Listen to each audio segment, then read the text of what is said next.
And while the E3 press conferences are pretty much done with at this point in the E3 week of 2018, and if you have checked them out, or if you are going to check out our recap videos of any and all the E3 press conferences, make sure to do so. I really appreciate all the support on those videos. It means a lot to us here at PlayStation Source. But again, just because those press conferences are done with and in the past does not mean that we are still not getting new intel and news about the games we saw at the PlayStation press conference. And so via Reset Era, we got wind of a username on Twitter named NextGenPlayer, aka Paul Hunter. He has got some intel about Ghost of Tsushima that I would like to bring to you all here, because there's some pretty cool stuff here in these details that I'm actually, a little bit more up on the game than I was on my initial impression. But let's get right into it. What is going on, guys? It is your boy TKD123 here, and today we're going to talk a little bit more about some new details and tidbits about Ghost of Tsushima.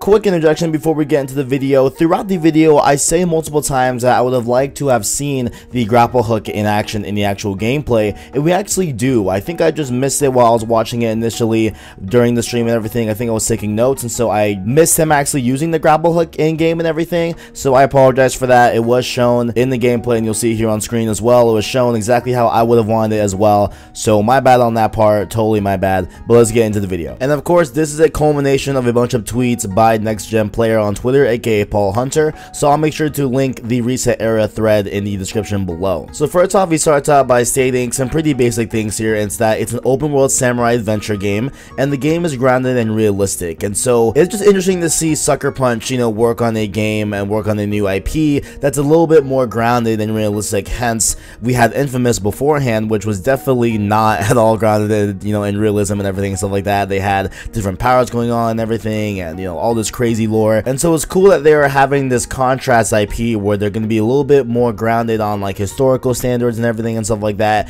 and making sure that it fits into the overall kind of theme of the game and everything. It was also revealed that the E3 2018 trailer that was shown on the main stage of PlayStation's conference, it was not a part of the main story. It was actually a side quest that he was doing in the game. So that's crazy to see that, we'll be doing that many cool things and that many cool set pieces are in a side quest in this game. So it's pretty awesome to see that there. He also said that the game is an original work of fiction. They're not rebuilding history stone by stone. So it's not going to be an exact carbon copy of what it exactly was going to be like or what it would have been like back in the day. It's definitely just, influence, and they're definitely going to borrow assets of those times, but it's definitely not going to be an exact replica. The main story in the game will be Jin versus the Mongols, and Jin is our main character that we'll talk about a little bit more later on in the video, and the leader of the Mongols is a quote uncomfortably reasonable killer, which I don't know what exactly that entails or what that means. Maybe it's that, he is a villain that you can kind of see their point of view with, similar to Thanos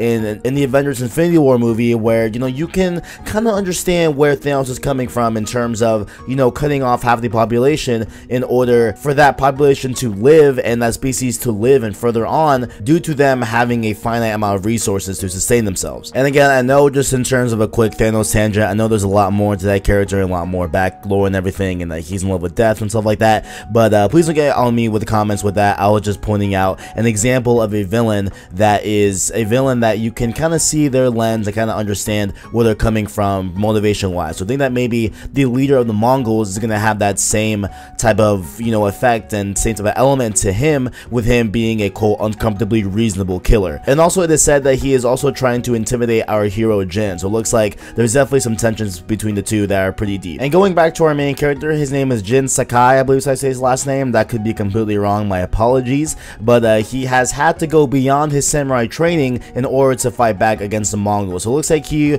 will have to adapt and change and really adopt new ways of fighting against the Mongols that are going to work more effectively to his benefit. And we will talk a lot about that later on in the video as well. It's been said that there will also be a lot of stories within the game that you may not find them all, and so I think this is kind of harnering back and kind of calling back to a similar system that was in the first Last of Us, where we had the story of Ish through those papers that he left over in those letters and everything. And so I think that we're going to get something along those lines, where we might have maybe a family, like the storyline that was told through writings, back and forth, like letters in the same vein as Last of Us, and maybe it's a family trying to get in contact with each other after they got split because of the Mongol invasion or something like that. That was just an example that I just thought of on the fly. Maybe that might be a real thing in the game, but I think that would be really cool as well to add to just the overall kind of just scope of this game and scope of the area that they're in right now and scope of the historical events that are happening within the game as well. The game is also filled with a bunch of side characters in the game, and most of them have side quests as well. So of course this will be maybe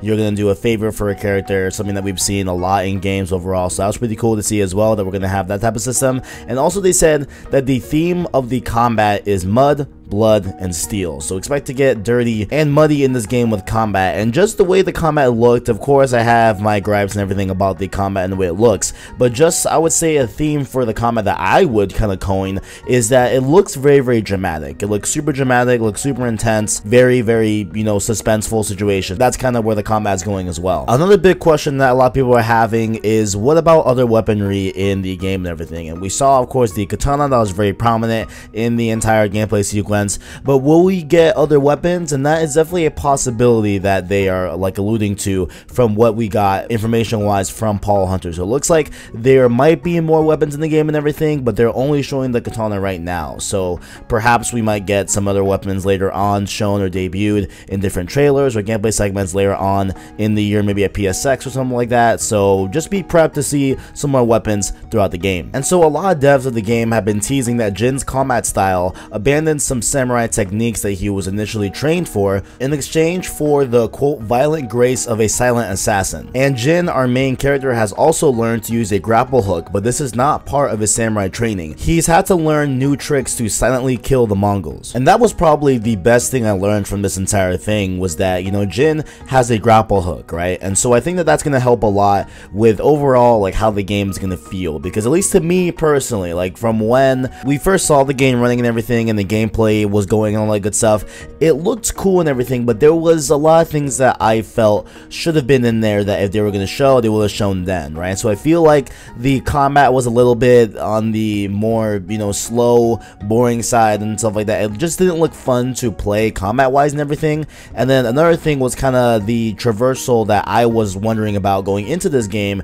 and going into the showing of PlayStation's E3 press conference was, okay, how are we going to see how traversal and movement in the game is going to work, especially with them also being behind Infamous games that were very good with traversing through an open world and everything. So I just wanted to know, you know, other than the horse, what else we're going to be doing here. And it looks like we will be using mainly the grapple hook to be able to get to certain high elevations or maybe go quickly across a building or something like that. So I'm really glad that there's actually a grapple hook in the game. They also laid out that there is a strong focus on minimalism for the graphics. You see the things that are more pronounced. And then the next thing here is something that you can clearly tell from the gameplay demo and everything that they showed at E3, and that was that movement is the environment theme. Expect everything to move, blowing trees, windy fields, falling leaves, etc. And just from that first part of the actual gameplay trailer where you were seeing Jin on his horse and everything, that the way the leaves on the field blew with the wind and everything, it was definitely showing off that this is definitely the theme of the environment that they went for with this game. You can definitely tell it looks super great. And with the end part as well with that gameplay, when we saw the battle between Jin and that woman as well, you could see the leaves falling from the tree behind them. It looked great, so I definitely see where they're going with the theme being movement. Landscapes also range from the swaying bamboo forest of the countryside to the urban areas of ornate castles, which is really cool to hear as well, because it looks like there will be definitely a variety with where we're going in this game and the overall landscape. It's not going to be just, you know, the forest or like those type of fields that we saw in the beginning of the gameplay trailer. It's not going to be just that. There's going to be a lot more different areas and a better variety overall for us to explore. Everything you can see in the background you can go to, such as pagoda and Mongol ships as well. You have the freedom to go where you want at your own pace. So it looks like you will be able to go literally anywhere from the minute you boot up the game. It's also been said that they want to give players a lot of navigational options, and so what they meant by that, I'm not really 100% sure. What I'm assuming is that maybe there are a lot of other ways to traverse across the land as opposed to your horse, and so maybe that could hopefully mean the grapple hook and everything, so that you can just be more swift as you're moving on foot, or maybe there's a ship element as well as to them being able to be boarded by yourself. You can go onto these ships and everything, and so maybe the ships is a good part of the way to get around the game as well. But I'm just really hoping that that grapple hook will be a lot of what we'll be doing in terms of traversing on foot, because that's going to be just great, and that could, you know, kind of bring in that type of fluid movement movement that we were used to back in the Infamous series as well, that I adored and everything. They also said here that there will be a minimal game HUD, but they're not showing it just yet. So it looks like it's going to be very, very minimal. I don't know if we're talking minimal like Last of Us 2, because, oh my gosh, I'm making a video for Last of Us 2 later on in the week and probably next week, guys, and the way they do the HUD is just so beautiful, oh my gosh. But beside the point, I'm hoping that it's a little bit like Last of Us 2 in that sense, where very, very small, very minimal, only shows you what you need to know at that current point, and every other time it is not on the screen. So hopefully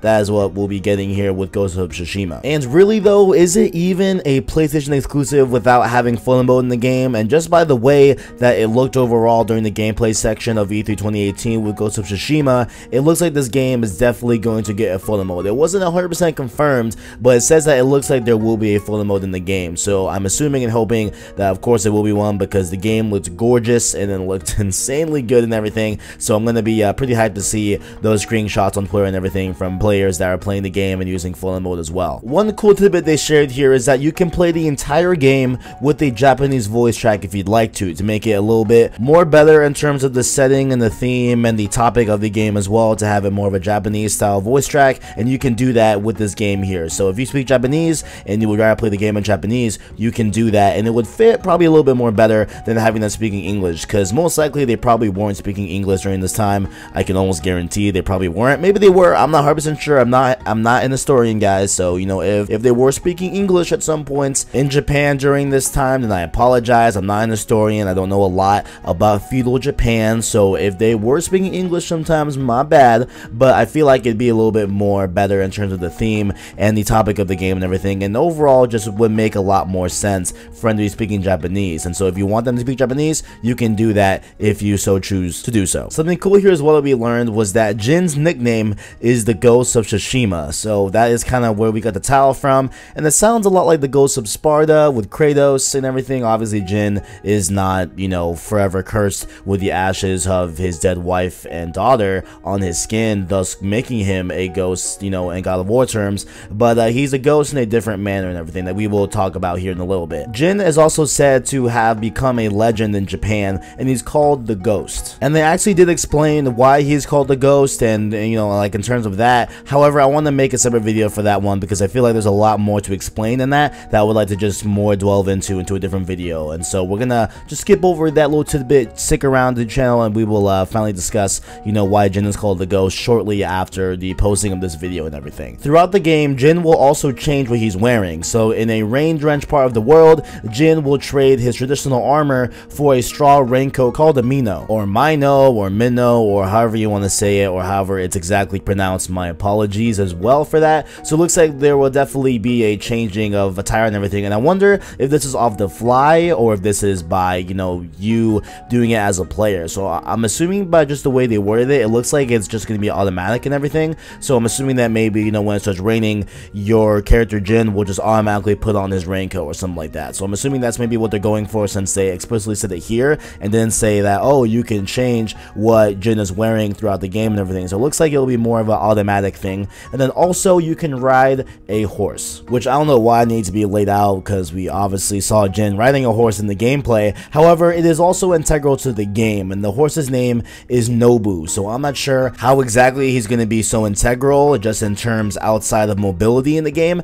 Maybe there's a backstory between Nobu and Jin, maybe there's a long time bond there or something like that. And I swear on God, if Nobu dies in this game, yo, I'm gonna get so mad. I'm gonna flip. And then the last tidbit here that we got was that to expect the same level of detail from the E3 2018 showing in the entire game. And obviously right there, I have no worry or doubt in my mind that we will of course see this level of detail in the final game, because it's Sucker Punch. I'm saying, like, they have made incredible looking games. Go back and look at Second Son, you know what I'm saying? Look at how good that looks. Look at First Light, the expansion for Infamous Second Son. It is just an incredible looking game, right? They look beautiful. And so obviously here, from what we saw in the trailer, I don't think that there will be any sort of downgrade when we get the final release of the game and everything. And plus, a cool little side note here was that the gameplay trailer that we saw from E3 and everything, it was running on a PS4 Pro. So especially if you have a Pro, you're definitely going to get the best looking version of this game. And it's clear from what we saw, and you know, it's Sucker Punch.